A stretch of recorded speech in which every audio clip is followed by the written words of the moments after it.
Welcome, Eagle fans. Coach, state championship. Yes. Coming up on Thursday. Yeah, been a fast week, but it's been a great week. And we got to do as many coaches shows this year as we possibly could. Hey, and as many games as you possibly could. Yes. And it's been a fast season, too. I tell you, it just seems like, it seems like we just started this season. Every year goes by quicker. I mean, it does. My grandmother, when she was 80-something years old, said life goes by faster the older you get, and I believe her. Yeah, yes, I do too. You and I were just talking about bifocals and gray hair and everything. So, it does go by fast. But football season flies by faster each year. I mean, it does. It does. Seems like just you're right. The other day we were talking about the Bayou Jam, getting ready for it, and all of a sudden, boom, right here in the last week. Yeah, well, what a season it's been up to this point. I mean, I know your goal every year is to make it to the Dome, actually to win at the Dome, I would think. But, so you've got one more step to take. And, we're coming off a win against the Ascension Catholic Bulldogs. And, Coach, I got to tell you, people asked me after that game, it was like, wasn't that fun? I was like, that was not fun.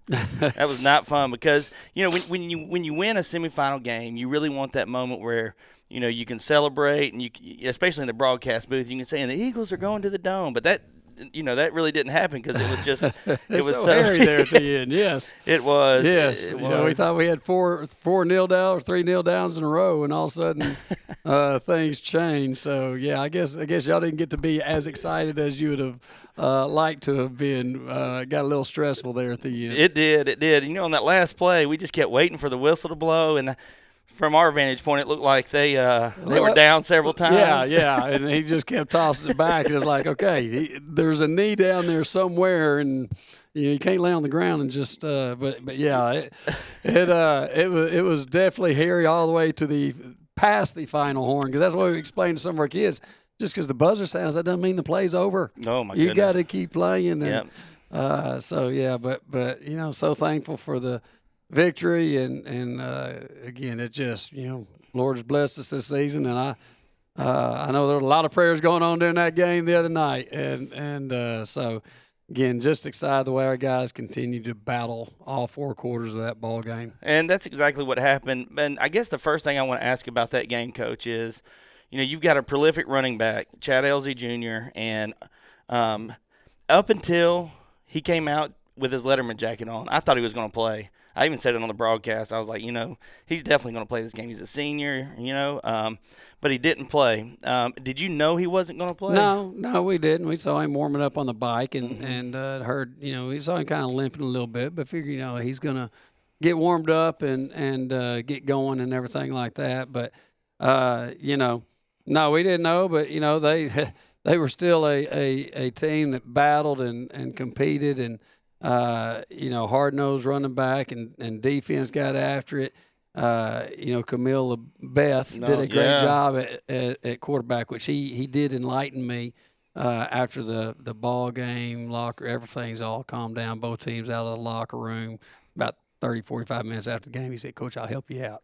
It's LaBeth, Elsie, and Boot Stadium." So there he is. He got me straight on some of the South Louisiana names, but great kid, and he battled and played a great game. And again, it was a game that again, just 2 teams fought back and forth all the way through, and again, proud of the way our guys just continued to compete every play, and defense came up some big 4th down stop there in the second half, and responded to adversity. I thought our guys, again, responded to adversity well, and just continuing to plug and make the plays. Offense converted on 4th down on the goal line, and just, again, made the plays when they had to make them. Yeah, so, that I had a thought before the game, and that's why I asked about Chad Elsie, not because, I don't necessarily think we got a break with him not playing. And the reason I say that is how much did you prepare to stop a running back like him? And then all of a sudden you get to the game and he's not in there, and your game plan is kind of like, hey, guys, look, he's not going to play. We've got to do a couple of things different because they're going to have a different – does that make sense? Right. With him not playing, that took out their Wildcat offense that we had prepared for and things such as that. But again, we knew that they had weapons in the passing game and stuff like that. But yes, you knew you had to be more balanced because again, when they lined up in Wildcat with him as the running back, as the quarterback, it was going to be a run, and you could really concentrate on that.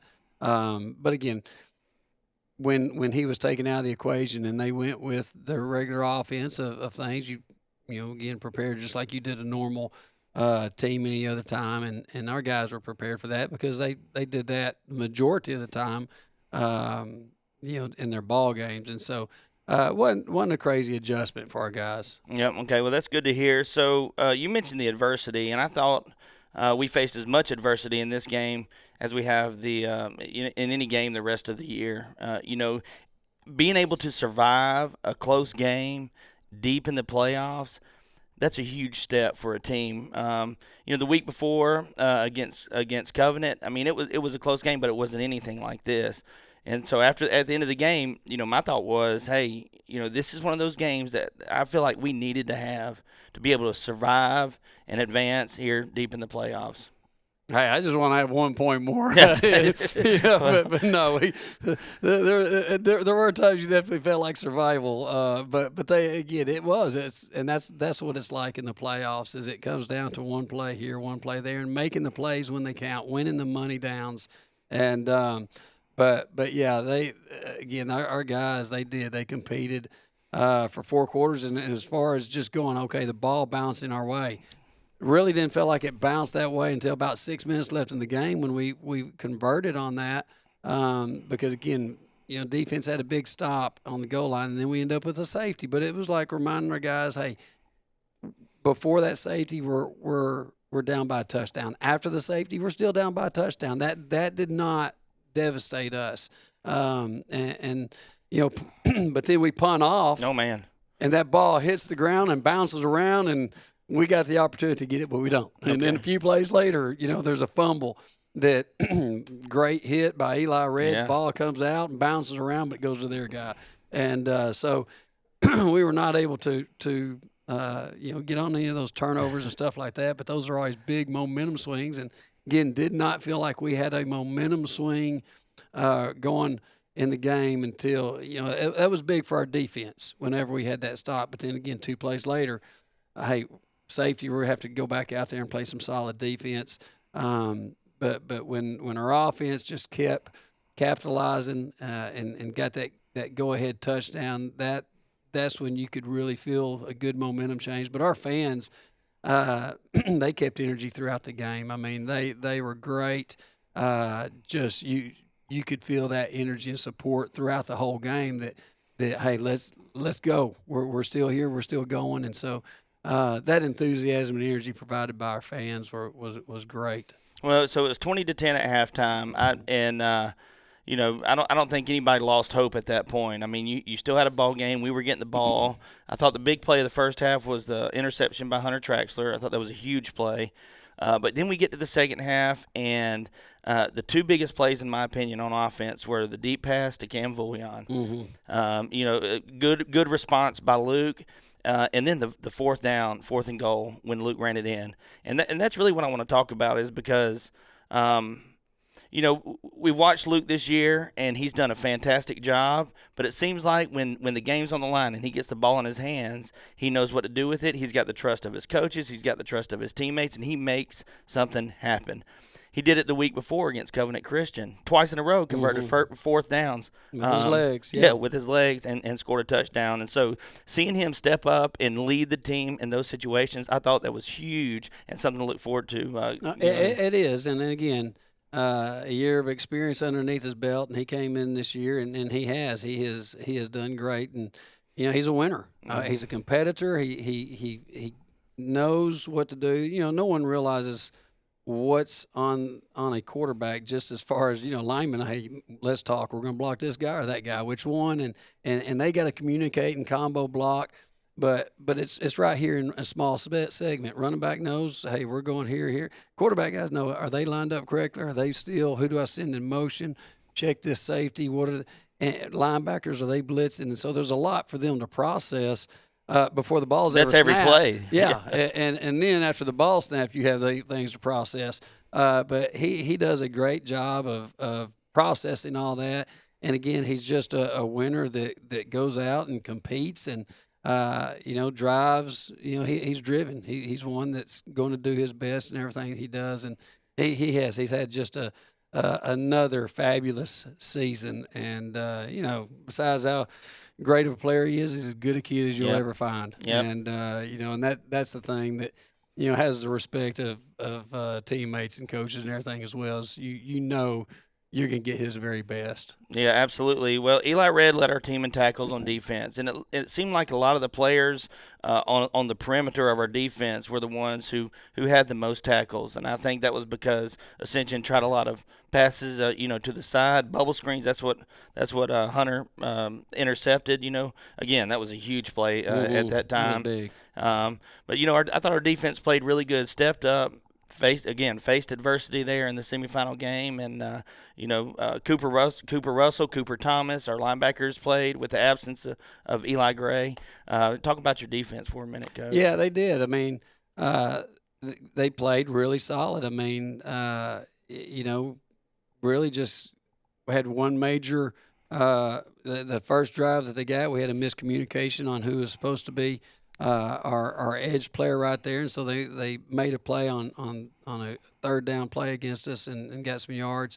They got a pass, get touchdown with long pass with 30 seconds in the half that you hate to give up something like that.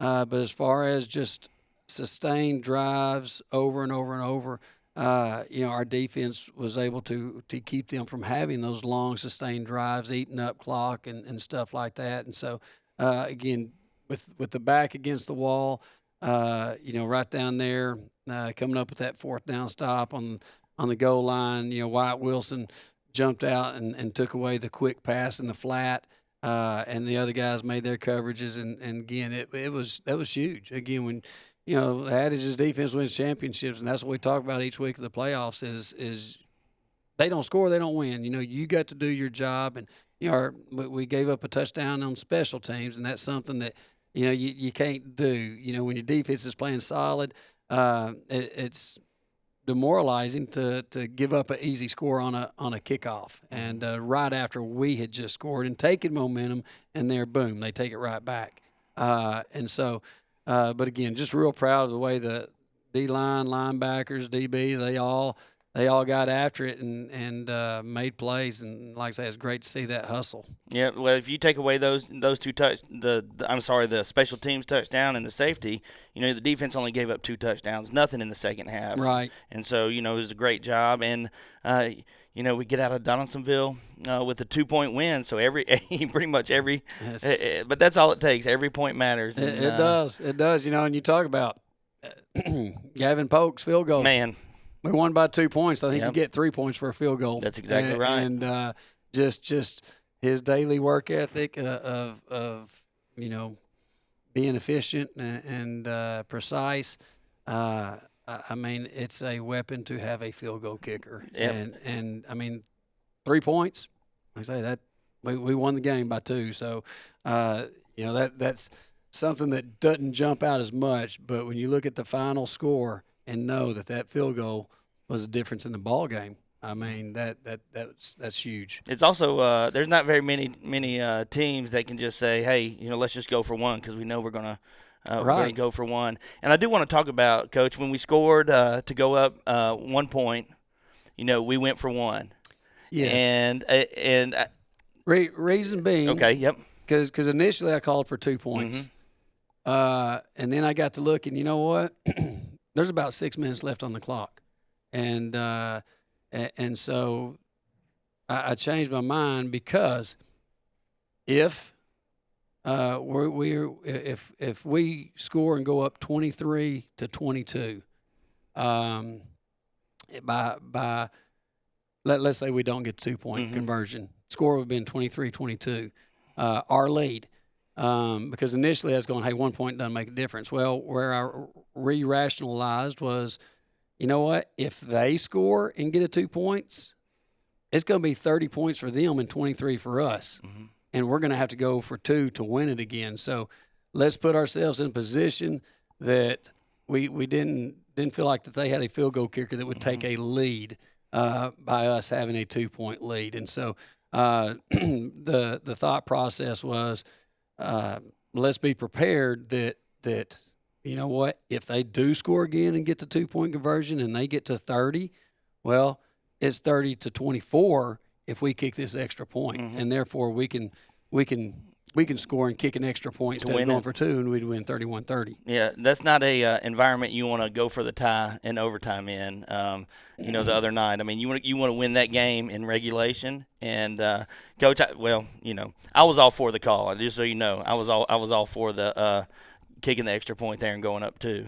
And so I think it was a great decision, and I think it proved to be true. But you got to have a kicker that can knock that one through, and you have that. And man, there's not very many teams out there. It's great to have that confidence that, again, every extra point counts and makes a difference. Yeah.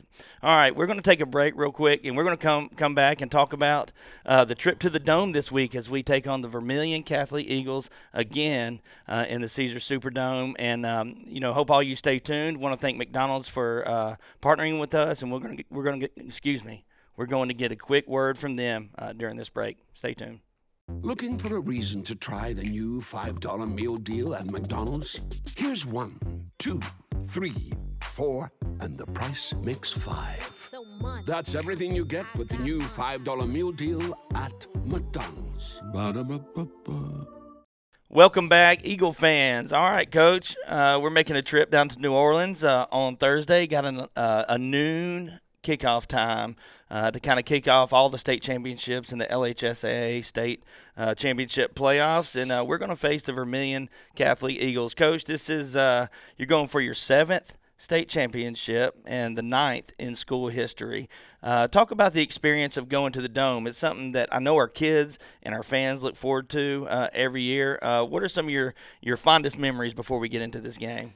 I tell you, it's special every year you go. I mean, it's a once in a lifetime opportunity. I told my kids, my 2 oldest boys, they were ball boys in 2010, and we went to the Dome. At that time, you get to go and have a morning practice and stuff like that. And I told them, I said, hey, enjoy this. It's a once in a lifetime deal. It's just an experience like none other. And then we went back in 11. I said, I know last year I said it's one time in life. I said, but it really is. And then we went back in 12, and I was like, guys, don't ever take this for granted. Don't ever take it for granted. And so, I'm glad the LSSA got things worked out to where every high school team is playing in the Dome, because there's no other experience like it. I mean, it is the best football venue in America, in my opinion. And from what I understand, there have been lots of renovations and everything. Super Bowl is going to be there this year. But, I mean, it's just there's nothing like it. And the dreams, every kid in Louisiana dreams of it, to play in the Dome. And, again, just the special memories. Yeah, there's been a lot of great ball games. But I guess what stands out to me is when you walk in and you see those kids look up and just the amazement that they have that wow, this is something else. And, it's an inside venue. The noise stays a little bit better in there, the crowd. And, something that people that don't go to football games, they're going to this one. Mm-hmm. And so that's neat to see. I don't think there's anything more unifying for a school than for that school to be in the state championship game in the Superdome, because, again, everybody turns out, supports it, and supports your team, and it's just, again, a great, great atmosphere. Well, we've had a army of fans that have made the road trips with us in this postseason. They'll have to make one more, but I'm sure they don't mind a bit. I know a lot of people are probably going to get some Christmas shopping done while they're down there. We're out of school Friday, so appreciate that, Coach. I know that's a motivation for the guys. It's like going to semis. Hey, guys, here's another motivating factor. If you win the semifinal game, you got 2 days of school the following week. If you don't, you got 5 days of school. Yep. So, that's part of the post-game celebration in the locker room as well, that 2 days of school next week. But yeah, it's exciting. Well, this will be my third time to go to the Dome as a broadcaster, and what you said is exactly right. We get there early, get to walk down the field, and you look around, and just the magnitude of the arena itself is fantastic, and you start seeing all the people and all the different teams walking around New Orleans. It is going to be quite an experience, Coach. But we gotta get on the field, and we got to take on the Eagles from Vermilion Catholic, and I've said it. I think I've said it every week in the playoffs, and I think that's the way it's supposed to be. But this is going to be our toughest test of the year, and I'm going to go ahead and talk about their quarterback, Jonathan D'Artez. And I watched a highlight video earlier in the season of when Vermilion Catholic played Riverside, and when they said D'Artez, I was like, "Is he still there?"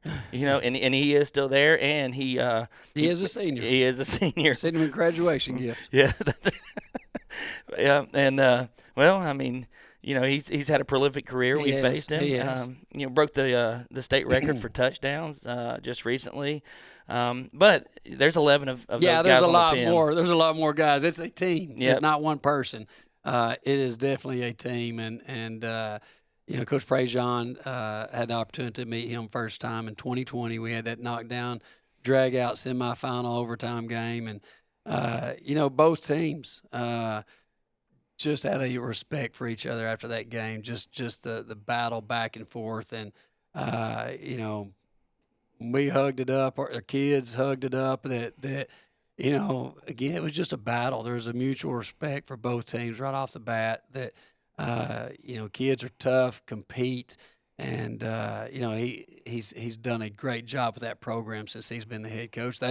Vermilion Catholic had a turnover of coaches for several years in a row where, a coach would be there for 2 to 3 years and then another one for 1 to 2. And he's been there for 5 years, and they've always had a good program, but he has provided that stability that he's there and has a program with the same coach, same expectations, same everything every year. And so he's done a great job. And, again, it's not just D'Artez. He has the state record for touchdowns, but again, they've got a team of guys on offense, defense, special teams that they just get after it. They're a good football team.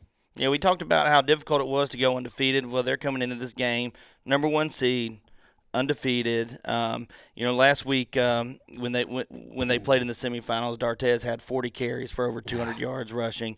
Threw the ball 8 times, completed 6 of those for over 100 yards. So he is a main focal point of that offense. But who else do you know of on the offense that we need to look out for? Well, Coach? I mean, yes, he is the guy that gets it going. But they have several receivers. Their O-line, I mean, again, just like every school, O-line, that guy's not going to have touchdowns and yards if the O-line's not blocking. And so they got a junior, senior-led offensive line that does a great job. And then they have several receivers that are capable of making plays.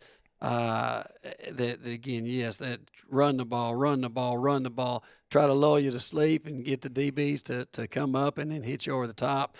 With the tight end receiver, whoever it may be, they got several weapons back out of the backfield.